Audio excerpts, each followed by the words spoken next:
ദൈവത്തിൻ്റെ 7 പരിശോധനകൾ എന്നുള്ള വിഷയമാണ് ചിന്തിച്ചുകൊണ്ടിരിക്കുന്നത്. നമ്മൾ ആധാരമായ വാക്യം വായിച്ചത് തിമോത്തിയോസ് 2-ാം വാക്യമാണ്.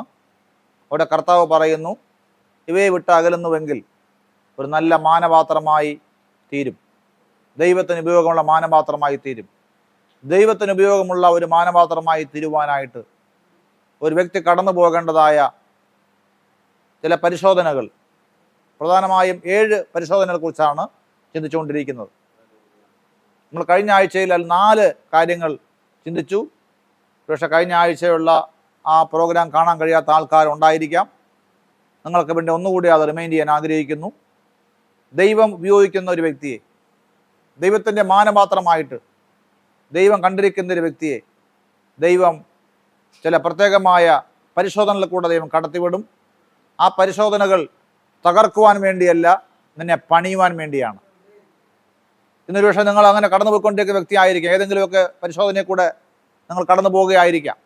ഏതെങ്കിലും വേദനയെ കൂടെയോ ഏതെങ്കിലും ശോധനയെ കൂടെയോ കടന്നു പോവുകയായിരിക്കാം. പക്ഷേ ദൈവം പറയുന്നു, നിൻ്റെ ആ പരിശോധന നിൻ്റെ തകർച്ചയ്ക്കല്ല, ദൈവത്തിന് ഉപയോഗമുള്ള ഒരു മാനപാത്രമായി നിന്നെ പണിയുവാൻ വേണ്ടിയാണ്. നിന്നെ ദൈവത്തിന് കൊള്ളാകുന്ന ഒരു മാനപാത്രമാക്കി ദൈവം നിന്നെക്കുറിച്ച് ഉപയോഗിക്കാൻ ആഗ്രഹിക്കുന്നു. നമ്മൾ ചിന്തിച്ചു യോസേഫിൻ്റെ ജീവിതത്തിൽ അപ്പൻ്റെ വാക്കനുസരിക്കുക എന്നുള്ളതായ ഒരു പരിശോധനയെ കൂടെ അദ്ദേഹം കടന്നുപോയി. സഹോദരങ്ങളുടെ ക്ഷേമം അന്വേഷിക്കാൻ വേണ്ടി പറഞ്ഞു വിട്ടപ്പോൾ വേണമെങ്കിൽ പറയാമായിരുന്നു, അപ്പാ എനിക്ക് സൗകര്യമില്ല, എനിക്ക് പോകുവാൻ ഇപ്പോൾ ടൈമില്ല, എനിക്ക് എൻ്റെ ഫ്രണ്ട്സുമായിട്ട് എനിക്ക് ഉല്ലസിക്കാനായിട്ട് പോകണം, അല്ലെങ്കിൽ എനിക്ക് മറ്റെന്തെങ്കിലും പ്രോഗ്രാം ഉണ്ട് എന്ന് വേണമെങ്കിൽ പറഞ്ഞ് ഒഴിയുമായിരുന്നു. പക്ഷേ അപ്പൻ്റെ ആ ആജ്ഞ അനുസരിച്ച്, നിർദ്ദേശമനുസരിച്ച് കീഴ്പ്പെട്ടു പോകുവാനുള്ള ഒരു താഴ്മയുടെ മനോഭാവം അദ്ദേഹത്തിനുണ്ടായിരുന്നു. നമ്മുടെ എല്ലാ ഉയർച്ചകളിലേക്കുള്ള പടവുകൾക്ക് മുമ്പായിട്ട് ഇതുപോലുള്ള ചില പരിശോധനകൾ കൂടെ കർത്താവ് കടത്തിവിടും. ഒരു താഴ്മയുടെ പരിശോധന, ഒരു അനുസരണത്തിൻ്റെ പരിശോധന, ഒരു ദാസ മനോഭാവത്തിൻ്റെ പരിശോധന കടത്തിവിട്ടു. യോസേഫ് അതിൽ പാസ്സായി. 2ാമത്തെ പരിശോധന നമ്മൾ കാണുന്നുണ്ട് വിശുദ്ധ ബൈബിൾ വായിക്കുമ്പോൾ. Price the Lord. മറഞ്ഞിരിക്കുന്ന ഒരു പരിശോധന, അല്പസമയത്തേക്ക് ആരാലും അറിയപ്പെടാതെ പൊട്ടക്കിണറിൽ ഒളിഞ്ഞിരിക്കുന്ന അല്ലെങ്കിൽ മറഞ്ഞിരിക്കുന്ന ഒരു പരിശോധന. ചില വർഷങ്ങൾ ആരാലും അറിയപ്പെടാതെ ജയിലിൽ കിടക്കുന്ന ഒരു പരിശോധന. ദൈവത്തിൻ്റെ വലിയ വാഗ്ദത്തങ്ങളുണ്ടെങ്കിലും സ്വപ്നങ്ങളുണ്ടെങ്കിലും അനേക വർഷങ്ങൾ മറഞ്ഞിരിക്കുന്ന, ഉപേക്ഷിക്കപ്പെട്ട അവസ്ഥയിൽ കഴിയുന്ന, തള്ളപ്പെട്ട അവസ്ഥയിൽ കഴിയുന്ന, വേദനയുടെ അവസ്ഥയിൽ കഴിയുന്ന ഒരു പരിശോധന നമ്മൾ അവിടെ കാണുന്നുണ്ട്. ആ പരിശോധന കൂടെ അദ്ദേഹം കടന്നുപോയി. അവിടെയും അദ്ദേഹം പരാജയപ്പെട്ടില്ല, അവിടെ അദ്ദേഹം ജയിച്ചു. 3ാമത്തെ പരിശോധന, നിരാശാപരമായ സാഹചര്യങ്ങൾ, ഒരു കാരണവശാലും മുമ്പോട്ട് പോകാൻ കഴിയാത്ത അവസ്ഥകൾ, മനസ്സ് മടുപ്പിക്കുന്ന സിറ്റുവേഷൻസ്, എല്ലായിടത്തും അവഗണനകൾ, തള്ളിക്കളയുന്ന അവസ്ഥകൾ, ഒറ്റപ്പെടലിൻ്റെ അവസ്ഥകൾ, ആരുമില്ല എന്ന് തോന്നുന്ന സാഹചര്യങ്ങൾ, ഇതിലൂടെ എല്ലാം അദ്ദേഹം കടന്നുപോയി. 4ാമത്തെ അവസ്ഥ നമ്മൾ കാണുന്നുണ്ട്. അദ്ദേഹത്തിൻ്റെ ജീവിതത്തിൽ ദൈവം ഒരു സമൃദ്ധി കൊടുത്ത്, ഒരു ബ്ലെസ്സിങ് കൊടുത്ത്, ടെമ്പററി ആയിട്ടുള്ള ബ്ലെസ്സിങ് കൊടുത്ത് തന്നെ പരിശോധിച്ചു. യോസഫേ, നീ ഇവിടെ തന്നെ നിൽക്കുമോ അതോ എൻ്റെ വചനം പ്രമാണിക്കുമോ? നീ ഈ ബ്ലെസ്സിങ് കണ്ടുകൊണ്ട്, എൻ്റെ ദൈവം ഒരുപക്ഷെ എന്നെ ഇവിടെ സ്വപ്നത്തിൽ കണ്ടതുപോലുള്ള ബ്ലെസ്സിങ് ഒക്കെ ഇവിടെ ആയിരിക്കാമെന്ന് വിചാരിച്ചുകൊണ്ട് നീ അവിടെ തന്നെ സ്റ്റിക്ക് ഓൺ ചെയ്ത് പോകുമോ അതോ എനിക്ക് വേണ്ടി നിൽക്കുമോ എന്നുള്ള പരിശോധന. അവിടെയും ജോസഫ് പറഞ്ഞു, കർത്താവേ, എനിക്ക് ഈ പ്രോസ്പെരിറ്റി അല്ല വലുത്, എനിക്ക് പൊത്തിഫേറിൻ്റെ വീടല്ല ഈ വലുത്, ഇവിടുത്തെ പദവിയല്ല എനിക്ക് വലുത്, എനിക്ക് എൻ്റെ ദൈവമാണ് വലുത്. അവിടെയും ആ പരിശോധനയിൽ താൻ ജയിച്ചു. 4 പരിശോധനകൾ താൻ ജയിച്ചതായിട്ട് നമ്മൾ കാണുന്നു. പക്ഷേ ഇന്നൊക്കെ നിങ്ങളുടെ ജീവിതത്തിൽ ഈ പരിശോധനകളുടെയും അയക്കുമ്പോൾ ഓർഡർ വ്യത്യാസം ഉണ്ടായിരിക്കാം. ചിലപ്പോൾ 1ാമത്തെ പരിശോധന 4ാമതായിരിക്കാം വരുന്നത്. ഓർഡറിൽ മാറ്റം ഉണ്ടാകാം, സമയങ്ങളിൽ മാറ്റം ഉണ്ടാകാം. പക്ഷേ ഒരു വിധത്തിൽ അല്ലെങ്കിൽ മറ്റൊരു വിധത്തിൽ നമുക്കെല്ലാവർക്കും തന്നെ, ദൈവത്താൽ ഉപയോഗിക്കപ്പെടേണ്ട എല്ലാവർക്കും തന്നെ ഈ പരിശോധനയിൽ കൂടെ കടന്നു പോയേ പറ്റുകയുള്ളൂ. ദൈവം പരിശോധിക്കാതെ ഇന്നുവരെയും ദൈവം ആരും ഉപയോഗിച്ചിട്ടില്ല. അതുകൊണ്ട് ദൈവം നമ്മളെ പരിശോധിക്കുമ്പോൾ ക്ഷീണിച്ചു പോകാൻ വേണ്ടിയല്ല, വാടിപ്പോകാൻ വേണ്ടിയല്ല, ജയാളികളായി ആ പരിശോധനയെ ജയിക്കുവാനായിട്ട് കർത്താവ് നമ്മളെ ആഹ്വാനം ചെയ്യുകയാണ്. ദൈവകൃപയിൽ ആശ്രയിച്ചുകൊണ്ട്, കർത്താവിൻ്റെ ആത്മാവിൽ ബലപ്പെട്ടുകൊണ്ട്, ഇല്ല ഞാൻ പരാജയപ്പെടുകയില്ല, ഞാൻ ഭാരപ്പെടുകയില്ല, ഞാൻ നിരാശപ്പെടുകയില്ല, എൻ്റെ കർത്താവ് എന്നോട് കൂടെയുണ്ട്, നിശ്ചയമായിട്ടും ഞാൻ ഈ പരിശോധനകളെ ജയിക്കും, ഞാൻ പൊന്നുപോലെ പുറത്തു വരും, ഞാൻ ദൈവത്തിന് ഉപയോഗമുള്ള ഒരു മാനപാത്രമായി തീരുമെന്ന് വിശ്വസിക്കുന്നവർക്കായി ഞാൻ കർത്താവിനെ വാഴ്ത്തുകയാണ്. നമ്മൾ കാണുന്നു രക്ഷ, സാൽവേഷൻ ഇസ് ഫ്രീ.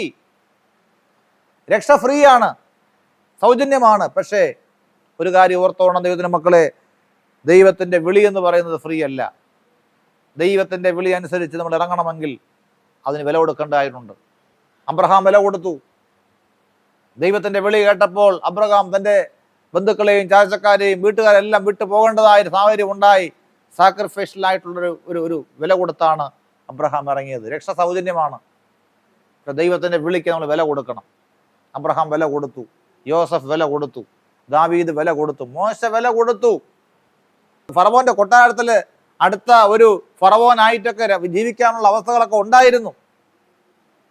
വില കൊടുത്തതെല്ലാം വിട്ട് ദൈവത്തിന് വേണ്ടി മോശ ത്യാഗപൂർവമായിട്ട് ഇറങ്ങി. ഓർത്തോണം, രക്ഷ ഫ്രീ ആണ്, ദൈവത്തിൻ്റെ വിളി ഫ്രീ അല്ല. ദൈവത്തിൻ്റെ വിളി പൂർത്തിയാകണമെങ്കിൽ അതിന് സാക്രിഫൈസ് ആവശ്യമുണ്ട്. അപ്പോസ്തലനായ പൗലോസ് ദൈവത്തിൻ്റെ വിളി കേട്ടിറങ്ങിയപ്പോൾ, ദൈവത്തിൻ്റെ ശബ്ദം കേട്ടിറങ്ങിയപ്പോൾ ഒരുപാട് നിന്ദകളും ഉപദ്രവങ്ങളും കഷ്ടങ്ങളും എല്ലാം ഉണ്ടായി. വില കൊടുത്താണ് ഇറങ്ങിയത്. എൻ്റെ പ്രിയമുള്ളവരെ, ഇന്ന് ദൈവം നിങ്ങൾ സംസാരിക്കുകയാണ്. നിങ്ങളെന്ന് കടന്നു പോകുന്നതായിട്ടുള്ള ഈ ശോധന തീർച്ചയായിട്ടും ഒരു അനുഗ്രഹമായിട്ട് ദൈവം തീർക്കും. ദൈവം നിങ്ങളെ ഒരു മാനപാത്രമാക്കി ഉപയോഗിക്കാൻ ആഗ്രഹിക്കുന്നു. നിങ്ങൾ ക്ഷീണിച്ചു പോകരുത്, നിങ്ങൾ നിരാശപ്പെട്ടു പോകരുത്, നിങ്ങൾ ഭാരപ്പെട്ടു പോകരുത്. കർത്താവ് നിശ്ചയമായി നിങ്ങൾക്ക് വേണ്ടി ശ്രേഷ്ഠകരമായ കാര്യങ്ങൾ കർത്താവ് ഒരുക്കിയിരിക്കുന്നു. നമ്മൾ വീണ്ടും അദ്ദേഹത്തിന് കടന്നുപോയ പരിശോധന കാണുന്നുണ്ട്. അദ്ദേഹം പരിശോധന കാണുന്നെന്ന് ഞാൻ മനസ്സിലാക്കുന്നത്, അദ്ദേഹം ദൈവത്തെ അനുസരിച്ചത് നിമിത്തം. പൊത്തിഫറിന്റെ വീട്ടിലായിരിക്കുമ്പോൾ ദൈവത്തെ അനുസരിച്ചു, ദൈവത്തെ മാനിച്ചു, ദൈവത്തെ ഭയപ്പെട്ടു, ദോഷം വിട്ടു മാറി. സങ്കീർത്തനം 15 പറയുന്നുണ്ട്, സത്യം ചെയ്തിട്ട് ഛേദം വന്നാലും മാറാത്തവൻ. നമ്മൾ എന്തെങ്കിലും സത്യം ചെയ്യാൻ എന്താ? പ്രോമിസ് എന്ന് പറയുന്ന സത്യമല്ല. ഞാൻ പ്രോമിസ് ചെയ്യുന്നു, അതല്ല. സത്യം ചെയ്യുക എന്ന് പറഞ്ഞാൽ വചനം അനുസരിക്കുക, വചനം അനുസരിക്കുക. സങ്കീർത്തനം 15, സങ്കീർത്തനം Psalm 15 4-ാം വാക്യത്തിൻ്റെ അവസാന ഭാഗം, സത്യം ചെയ്തിട്ട് ഛേദം വന്നാലും മാറാത്തവൻ. എന്താണ് സത്യം ചെയ്യുക എന്ന് പറഞ്ഞാൽ? സത്യം ചെയ്യുക എന്ന് പറഞ്ഞതാണ് ദൈവവചനം അനുസരിക്കുക. സത്യം എന്താണ്? വചനമാണ് സത്യം. സത്യം ചെയ്യുന്നത് എങ്ങനെയാണ്? സത്യം ചെയ്യുക എന്ന് പറഞ്ഞാൽ പാപം ചെയ്യാതെ വിശുദ്ധിയിൽ ജീവിച്ചുകൊണ്ട് വചനത്തെ കാക്കുക. സത്യം ചെയ്തിട്ട് ഛേദം വന്നാലും. എന്താണ് ഛേദം എന്ന് പറയുന്നത്? ദൈവത്തിൻ്റെ വചനം അനുസരിക്കുന്ന നിമിത്തം ഉണ്ടാകുന്ന ബുദ്ധിമുട്ടുകൾ, ദൈവത്തിൻ്റെ വചനം അനുസരിക്കുന്ന നിമിത്തം ഉണ്ടാകുന്ന ബുദ്ധിമുട്ടുകൾ അല്ലെങ്കിൽ കഷ്ടങ്ങൾ. അങ്ങനെ കഷ്ടങ്ങൾ ഉണ്ടാകുമ്പോഴും മാറാത്തവൻ എന്ന് പറഞ്ഞാൽ ആ വ്യക്തിക്ക് ഒരു കുലുക്കവുമില്ല. പറയും ഹല്ലേലൂയ. ഇദ്ദേഹം ദൈവത്തെ അനുസരിച്ചപ്പോൾ, ദൈവത്തിന് വേണ്ടി നിന്നപ്പോൾ, പാപത്തെ വിട്ടൊഴിഞ്ഞപ്പോൾ തനിക്ക് എന്താ കിട്ടിയത്? ഛേദമുണ്ടായി. എന്താ ഛേദമുണ്ടായത്? നേരെ ജയിലിലോട്ട് കൊണ്ടുപോയി. നമ്മളൊക്കെ ആഗ്രഹിക്കുക എന്താണ്? കർത്താവേ, ഞാൻ ദൈവത്തെ അനുസരിക്കുമ്പോൾ എനിക്ക് അനുഗ്രഹം കിട്ടും, അല്ലേ? ഫോർ എക്സാമ്പിൾ, കർത്താവേ ഈ മാസം കർത്താവേ ദശാംശം കൊടുക്കുകയാണ്, കർത്താവേ അടുത്ത മാസം എനിക്കൊരു അനുഗ്രഹം തരണം കർത്താവേ, ഒരു ഡബിൾ ബ്ലെസ്സിങ്, അല്ലേ? ഈ മാസം ദശാംശം കൊടുക്കുകയാണ്, കർത്താവേ എന്നെ ഓർക്കണം, അടുത്ത മാസം ഓർക്കണം കർത്താവേ, ഒരു വർധനവ് തരണം കർത്താവേ. അടുത്ത മാസം ഒരു സാമ്പത്തികമായ ബുദ്ധിമുട്ട് വരുമ്പോൾ നമ്മൾ നിലനിൽക്കുമോ? നമ്മൾ പറയുമോ ഇനി ഞാൻ കൊടുക്കൂല? കഴിഞ്ഞ മാസം കൊടുത്തിട്ട് ഈ മാസം എന്ത് ചെയ്യുന്നു? അത്രയും വരുമാനം പോലും എനിക്ക് ഇല്ല. അപ്പം എനിക്ക് അനുഗ്രഹം ഉണ്ടോ? ഇല്ല. അപ്പം ഞാൻ എന്ത് ചെയ്യും? ഇനി എന്ത് ചെയ്യില്ല? ഇനി ഞാൻ കൊടുക്കൂല. അങ്ങനെയല്ല. ജോസഫ് പറയാണ്, താൻ അനുസരിച്ചത് നിമിത്തം തനിക്ക് ജയില് കിട്ടിയെങ്കിലും ദൈവത്തിൻ്റെ കൃപ വിട്ട് മാറിയില്ല. അപ്പോൾ നമ്മൾ ചില കാര്യങ്ങൾ ദൈവത്തെ അനുസരിക്കുന്നത് ആദ്യം കിട്ടുന്നില്ല ബ്ലെസ്സിങ് ആയിരിക്കത്തില്ല. ഇത്രക്ക് മനസ്സിലാവുന്നുണ്ട്? ഫോർ എക്സാമ്പിൾ, മറിയ ദൂതം എന്ന് പറഞ്ഞു, നല്ലൊരു പരിശുദ്ധാത്മാവിൽ നീ ഒരു കുഞ്ഞ് ഉത്ഭവിക്കും, ആത്മാവിൽ നീ ഗർഭിണിയാകും, നിനക്കൊരു മകനെ ദൈവം തരും, അവൻ ഇമ്മാനുവേൽ പേര് വിളിക്കണം എന്നൊക്കെ ദൂതം പറഞ്ഞല്ലേ? ആരോട് പറഞ്ഞു? മറിയോട് പറഞ്ഞു. ആ സമയത്ത് എന്ത് ചെയ്തു? കർത്താവേ, ഞാൻ നിന്റെ ദാസി, ഇഷ്ടം പോലെ ഭവിക്കട്ടെ. അത് പറഞ്ഞ ഉടൻ തന്നെ യോസഫ് ഉപേക്ഷിക്കാൻ ഭാവിക്കുക. യോസഫ് പറഞ്ഞാൽ പറയൂ, എനിക്ക് വേണ്ട, എനിക്ക് ആരെ വേണ്ട, എനിക്ക് ഈ സ്ത്രീയെ വേണ്ട. കാരണം എന്താണ്? വിവാഹത്തിന് മുമ്പ് എന്തായി? പ്രഗ്നൻ്റായി. അപ്പോൾ സമൂഹത്തിൻ്റെ മുമ്പിൽ ആരെങ്കിലും വിശ്വസിക്കുമോ? ഏഞ്ചൽ ഓഫ് ഗോഡ് എന്ന് പറഞ്ഞതാണ്, എന്നോട് ദൈവം സംസാരിച്ചതാണ്, നീ പ്രഗ്നൻ്റ് ആവുമെന്ന് പറഞ്ഞു, അങ്ങനെ ഞാൻ പ്രഗ്നൻ്റ് ആയതാണെന്ന് പറഞ്ഞാൽ ആരെങ്കിലും വിശ്വസിക്കുമോ? ഇല്ല. പക്ഷേ മറിയ എന്ത് ചെയ്തു? സത്യം ചെയ്തിട്ട് ഛേദം വന്നാലും മാറാത്തവൾ. മറിയ പറഞ്ഞു, എന്ത് വന്ന എനിക്ക് വിഷയമല്ല, എനിക്ക് ആൾക്കാർ പറഞ്ഞ എനിക്ക് വിഷയമല്ല, എനിക്ക് എൻ്റെ ദൈവമാണ് ഏറ്റവും വലുത്. ഒരു ഹാലിലെ പറയാമോ? Price the Lord. അവൾ ആ റിസ്ക് എടുത്തു. യോസഫ് ഗൂഢമായി ഉപേക്ഷിക്കാൻ ഭാവിച്ചു. വിവാഹം നടക്കാത്ത സിറ്റുവേഷനിലൂടെ പോകുന്ന സിറ്റുവേഷൻ ഉണ്ടായി. പക്ഷെ മറിയ ദൈവത്തിൽ ആശ്രയിച്ച് പ്രാർത്ഥിച്ച് കാണും. എന്തായാലും ജോസഫിൻ്റെ മനസ്സ് മാറി. ദൂതൻ ഇടപെട്ടു. ജോസഫെ, നീ മറിയെ വിവാഹം കഴിക്കാനായിട്ട് നീ മടിക്കേണ്ട ആവശ്യമില്ല, അവൾ ഗർഭിണിയായിരിക്കുന്നത് പരിശുദ്ധാത്മാവിലാണ്. Praise the Lord. അപ്പോൾ ദൈവമക്കൾ ഓർത്ത് നോക്കിയേ, ദൈവത്തെ അനുസരിക്കുന്ന നിമിത്തം നമ്മളെല്ലാം പ്രതീക്ഷിക്കുന്നത് വലിയ ബ്ലെസ്സിങ് ആണെങ്കിൽ ഉടനെ ബ്ലെസ്സിങ് ഉണ്ടാകണമെന്നില്ല. ഉടനെ ഉണ്ടാകുന്ന ചിലപ്പോൾ ചില നിന്ദകളോ പരിഹാസങ്ങളോ കഷ്ടങ്ങളോ ദുഷികളോ ഒറ്റപ്പെടുത്തലുകളോ കുറ്റപ്പെടുത്തലോ കാര്യമായിരിക്കും ആദ്യം ഉണ്ടാകുന്നത്. പക്ഷെ അവിടെ എന്ത് ചെയ്യണം? സത്യം ചെയ്തിട്ട് ഛേദം വന്നാലും മാറാത്തവൻ. ഇന്ന് അങ്ങനെ ആരിലും ആയിരിക്കുന്ന പ്രിയമുള്ളവരെ, നിങ്ങൾ ദൈവത്തെ അനുസരിച്ച നിമിത്തം, നിങ്ങൾ നീതിപൂർവം ജീവിക്കുന്ന നിമിത്തം, നിങ്ങൾ ആർക്കും ഒരു ദോഷവും ചെയ്യാതെ, നിങ്ങൾ ദൈവത്തെ സ്നേഹിച്ചുകൊണ്ട്, ദൈവത്തെ ഭയപ്പെട്ടുകൊണ്ട്, പാപത്തെ വിട്ടൊഴിഞ്ഞുകൊണ്ട്, നിങ്ങൾ ദൈവത്തിന് വേണ്ടി വചനത്തിന് വേണ്ടി നിൽക്കുന്ന നിമിത്തം ഏതെങ്കിലും തരത്തിലുള്ള പ്രയാസങ്ങളിലൂടെയോ ഭാരങ്ങളിലൂടെയോ നിങ്ങൾ പോകുന്നുണ്ടോ? നിങ്ങൾ ഓർത്തോണം, നിങ്ങളെ കാണുന്നൊരു ദൈവമുണ്ട്, നിങ്ങൾ അറിയുന്നൊരു ദൈവമുണ്ട്. ആ ദൈവം ഇപ്പോൾ കഷ്ടമാണെങ്കിലും തീർച്ചയായിട്ടും ആ കഷ്ടങ്ങളെ മാറ്റി നിങ്ങളെ പുറത്ത് കൊണ്ടുവന്ന് മാനിക്കുന്ന ഒരു സമയമുണ്ട്, നിങ്ങൾ അനുഗ്രഹിക്കുന്ന ഒരു സമയമുണ്ട്. ഇന്ന് ഈ വചനം കേട്ടുകൊണ്ടിരിക്കുന്ന ഏതൊക്കെ വ്യക്തികളോട്, കുടുംബങ്ങളോട് ദൈവത്തിന് പറയാനുള്ളത്, ദൈവനാമം നിമിത്തം, സുവിശേഷ നിമിത്തം, സത്യം നിമിത്തം, നീതി നിമിത്തം ഉപദ്രവിക്കപ്പെടുന്നുണ്ടെങ്കിൽ തീർച്ചയായിട്ടും ദൈവം നിങ്ങളെ അനുഗ്രഹിക്കാതെ വിടുകയില്ല, അവസ്ഥകളെ മാറ്റാതെ വിടുകയില്ല, ദൈവം നിങ്ങളെ മാനിക്കാതെ വിടുകയില്ല.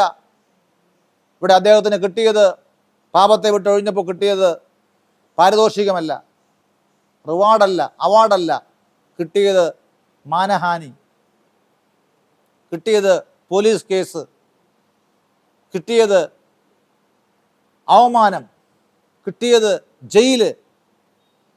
പക്ഷെ അവിടെയും ആ ഭക്തനായ മനുഷ്യൻ ദൈവത്തെ വിട്ട് മാറിയില്ല. ആ ഭക്തനായ മനുഷ്യൻ അവിടെയും തള്ളിപ്പറഞ്ഞില്ല, ദൈവകൃപ വിട്ടു പോയില്ല. അവിടെ അദ്ദേഹം സ്റ്റിക്ക് ഓൺ ചെയ്ത പരീക്ഷ അദ്ദേഹം ജയിച്ചു. അപ്പോൾ അഞ്ചാമത്തെ പരിശോധന എന്ന് പറയുന്നത് അതിനനുസരിച്ചപ്പോൾ ഉണ്ടായ കഷ്ടതയെ അദ്ദേഹം അത് കണ്ടുകൊണ്ട് നിരാശപ്പെട്ടു പോയില്ല, പിന്തിരിഞ്ഞു പോയില്ല. അദ്ദേഹം എന്ത് ചെയ്തു? അദ്ദേഹം അതിനെ ജയിച്ചു. അഞ്ചാമത്തെ പരിശോധന, ഒബീഡിയൻസ് നിമിത്തമുണ്ടായ കഷ്ടതകളെ അദ്ദേഹം ഗണ്യമാക്കിയില്ല. ആറാമത്തെ കഷ്ടത, അദ്ദേഹം കടന്നുപോയ കഷ്ടത, അദ്ദേഹം ജയിലിൽ പോയതിന് ശേഷം പിന്നെ പല ആൾക്കാരും ജയിലിൽ വന്നു. അതിലൊരാളായിരുന്നു പാനപാത്രവാഹകൻ. നേരത്തെ രാജാവിൻ്റെ പാനപാത്രവാഹകനായിരുന്നു, എന്തോ കേസിലൊക്കെ അകപ്പെട്ടത് അവിടെ വന്നു. വേറൊരാൾ അപ്പക്കാരൻ്റെ പ്രമാണി, അദ്ദേഹം അവിടെ അകത്ത് വന്നു. പക്ഷെ ഇവരൊക്കെ അകത്ത് വന്നെങ്കിലും ജോസഫിന് ആ ജയിലിലായിരിക്കുമ്പോഴും അദ്ദേഹം ദൈവകൃപയിലായിരുന്നു എന്നുള്ളതിൻ്റെ അടയാളമാണ് അദ്ദേഹത്തിൻ്റെ സ്വപ്നം വ്യാഖ്യാനിക്കാനുള്ള കഴിവ്. ജയിലിൽ പോയി പ്രാർത്ഥനയൊന്നും ഇല്ലായിരുന്നുവെങ്കിൽ ആ കൃപയൊന്നും കാണത്തില്ലായിരുന്നു. ജയിലിൽ പോയി അദ്ദേഹം പിന്മാറ്റക്കാരനായിരുന്നുവെങ്കിൽ, ദൈവമായിട്ട് ബന്ധമില്ലാത്ത ആളായിരുന്നുവെങ്കിൽ അദ്ദേഹം സാധാരണക്കാരനെ പോലുള്ള അവസ്ഥയിലാകുമായിരുന്നു. പക്ഷെ അദ്ദേഹം ജയിലിലായിരിക്കുമ്പോഴും അദ്ദേഹം പ്രാർത്ഥിക്കുമായിരുന്നു. ജയിലിലായിരിക്കുമ്പോഴും അദ്ദേഹം ദൈവത്തിൻ്റെ കൃപയിലായിരുന്നു.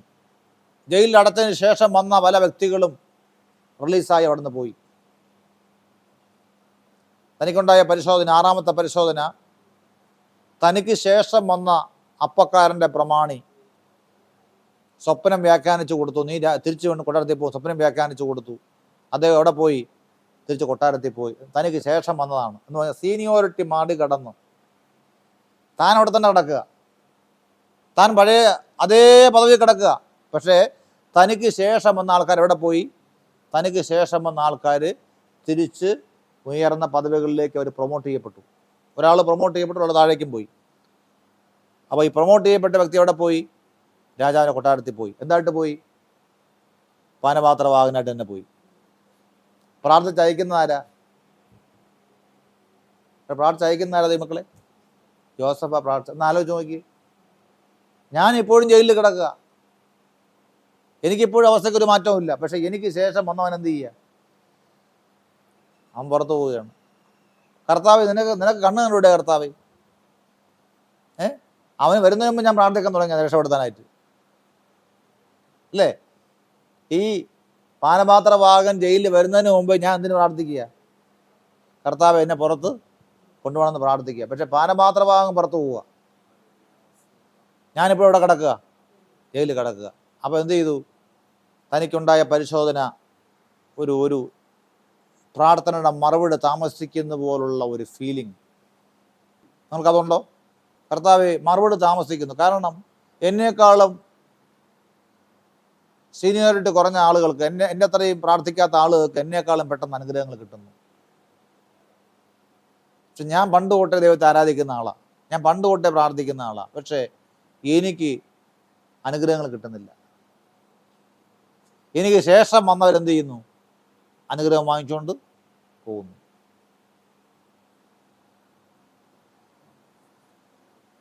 അവിടെ എന്ത് ചെയ്യുന്നില്ല? അസൂയപ്പെടുന്നില്ല.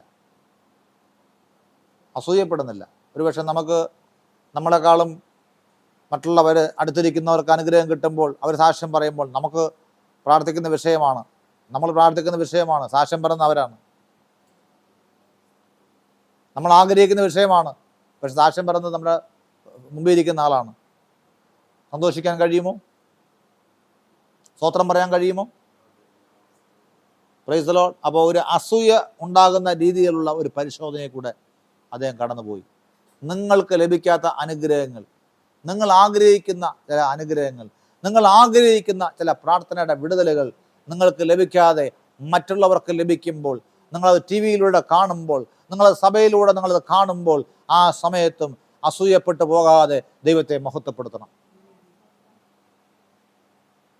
നിങ്ങൾ വീടിന് വേണ്ടി പ്രാർത്ഥിക്കുന്നതായിരിക്കുക, നിങ്ങളുടെ വീടിന് വേണ്ടി പ്രാർത്ഥിച്ചുകൊണ്ടിരിക്കുക. അപ്പോഴത്തേക്കാണ് സഭയിൽ നിങ്ങൾക്ക് ശേഷം വന്ന ഒരാൾ പറയുകയാണ്, പ്രൈസ് ദി ലോർഡ്, കർത്താവ് എനിക്ക് വീട് തന്നു.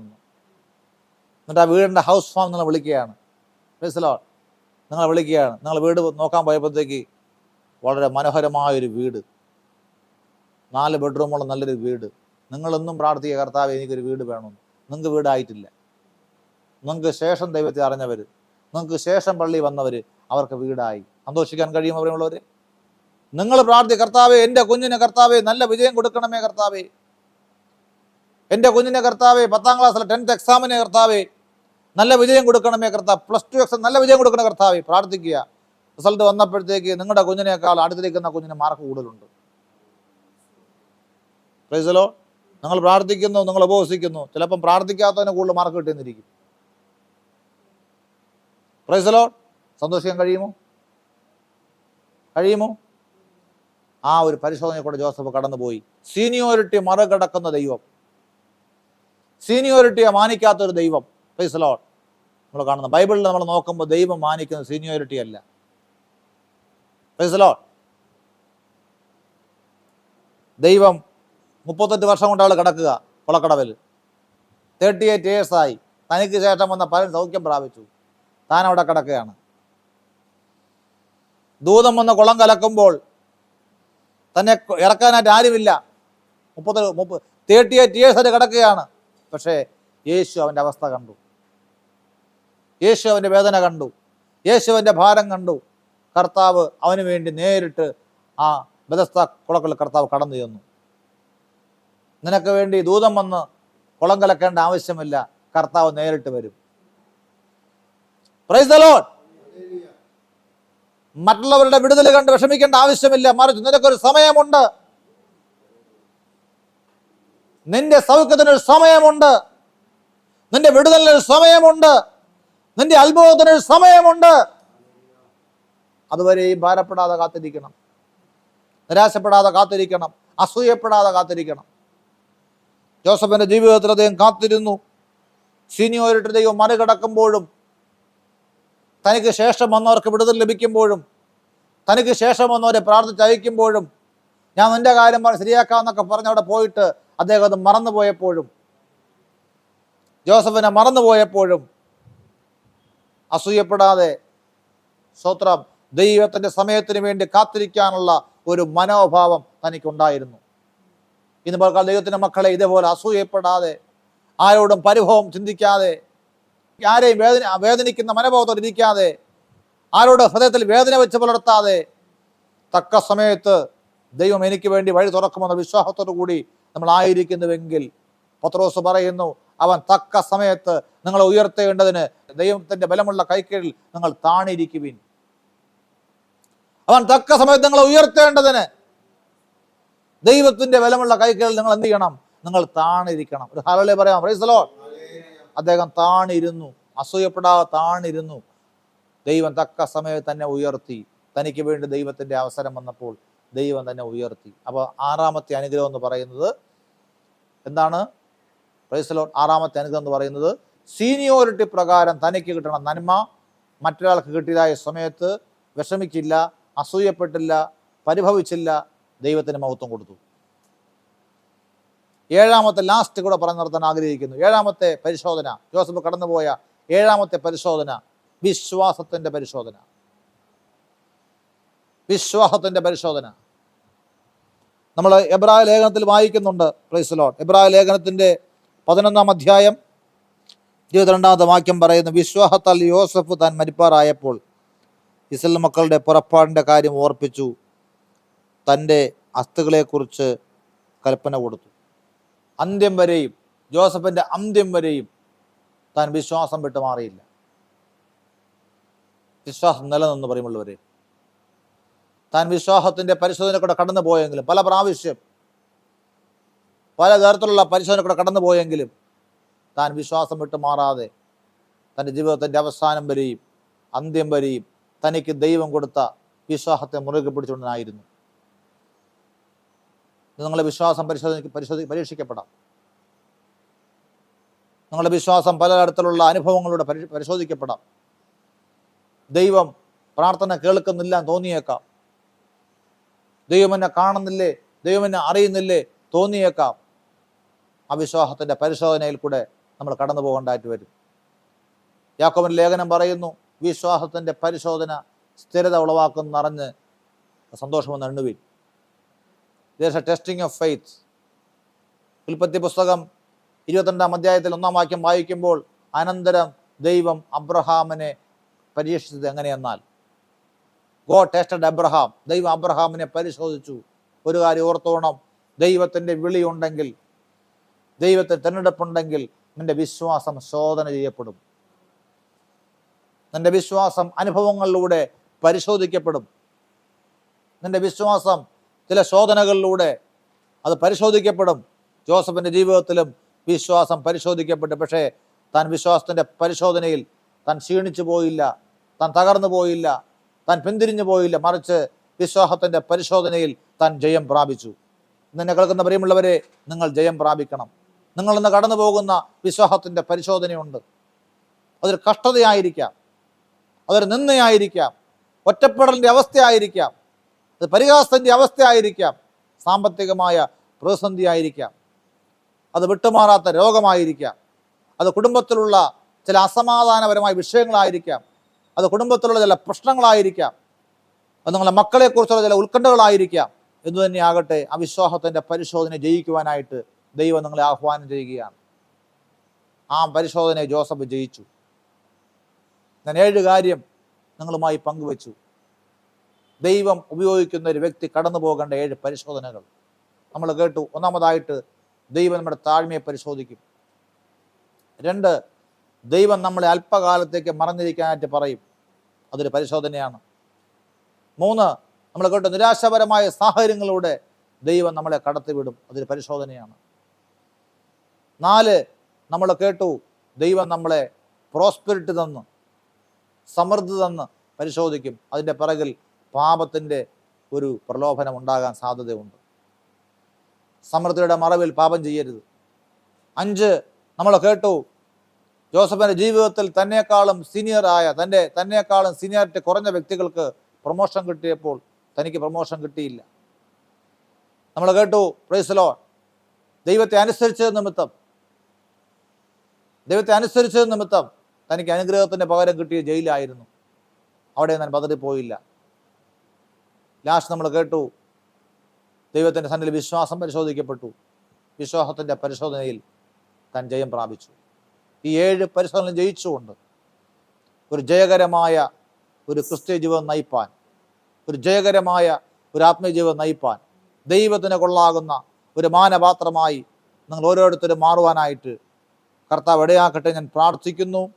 നമുക്ക് പ്രാർത്ഥിക്കാം. നല്ല ദൈവമേ, സ്വർഗീയ പിതാവേ, ദൈവജനങ്ങൾക്കായി ഞങ്ങളങ്ങേ വാഴ്ത്തുകയാണ് കർത്താവേ. ഞങ്ങൾ കേട്ടതുപോലെ കർത്താവേ, ഈ പരിശോധനകളെ ജയിക്കുവാൻ, ദൈവം നൽകുന്ന ഈ പരിശോധനകളെ വിജയകരമായി തരണം ചെയ്ത് ഒരു നല്ല മാനപാത്രമായി പുറത്തു വരുവാൻ നമ്മുടെ മക്കൾ ദൈവം അനുഗ്രഹിക്കുമാറാകണമേ എന്ന് പ്രാർത്ഥിക്കുന്നു കർത്താവേ. അപ്രകാരം കർത്താവേ, താഴ്മയുടെ പരിശോധന, മറഞ്ഞിരിക്കുന്ന പരിശോധന, നിരാശാജനകമായ അവസ്ഥയിലൂടെ കടന്നു പോകുന്ന പരിശോധന കർത്താവേ, സമൃദ്ധിയുടെ പരിശോധന കർത്താവേ, അനുസരിക്കുമ്പോൾ ലഭിക്കുന്ന ചില പ്രശ്നങ്ങളാകുന്ന പരിശോധന കർത്താവേ, സീനിയോറിറ്റി മറികടന്നുകൊണ്ട് ദൈവം ചെയ്യുന്ന ചില കർത്താവേ പരിശോധന കർത്താവേ, വിശ്വാസത്തിൻ്റെ പരിശോധന, ഇവയെല്ലാം തരണം ചെയ്യാൻ തക്കവണ്ണം നമ്മുടെ മക്കളെ സഹായിക്കണം. ആരെങ്കിലും മനം തകർന്നിരിക്കുന്നുവെങ്കിൽ, ആരെങ്കിലും രോഗത്താൽ ഭാരപ്പെടുന്നുവെങ്കിൽ അവരെ കർത്താവ് വിടുവിക്കണമേ. വചനത്തെ അയച്ച് കർത്താവ് വിടുവിക്കണമേ. മനം തകർന്നവരെ സൗഖ്യമാക്കുന്നതിനായ ദൈവം അവരുടെ ഹൃദയത്തിന് ആശ്വാസവും സമാധാനവും അവിടുന്ന് പകർന്നു കൊടുക്കണമേ. കർത്താവെ, രോഗത്താൽ കടന്നു പോകുന്ന വ്യക്തികൾക്ക് അത്ഭുതകരമായ സൗഖ്യം ദൈവം അയക്കണമേ. എല്ലാം അങ്ങയുടെ കരങ്ങളിൽ ഏൽപ്പിക്കുന്നു. കുടുംബപരമായ പ്രശ്നങ്ങളിലൂടെ കടന്നു പോകുന്ന മക്കൾക്ക് വേണ്ടി പ്രാർത്ഥിക്കുന്നു. അവർക്ക് ദൈവത്തിന്റെ സമാധാനം കൊടുക്കണമേ കർത്താവേ. രാജാവിന്റെ അധികാരോടെ വെളിപ്പെടുമാറാകണമേ കർത്താവേ. ആ കുടുംബങ്ങളിൽ എല്ലാവിധമായ തകർച്ചകളും മാറി ആ കുടുംബങ്ങളൊക്കെ അനുഗ്രഹിക്കപ്പെടുവാൻ, ആ കുടുംബങ്ങളൊക്കെ ക്രിസ്തുവിൽ സമാധാനം പ്രാപിക്കുവാൻ എൻ്റെ കർത്താവ് സഹായിക്കണം. എല്ലാ മഹത്വവും എടുക്കണം. യേശു ക്രിസ്തുവിൻ നാമത്തിൽ പിതാവേ, ആമേൻ. ഈ വചനങ്ങളാൽ ദൈവമായ കർത്താവ് നിങ്ങളേവരെയും അനുഗ്രഹിച്ച് വഴി നടത്തുമാറാകട്ടെ. Stay bless in Jesus name, amen.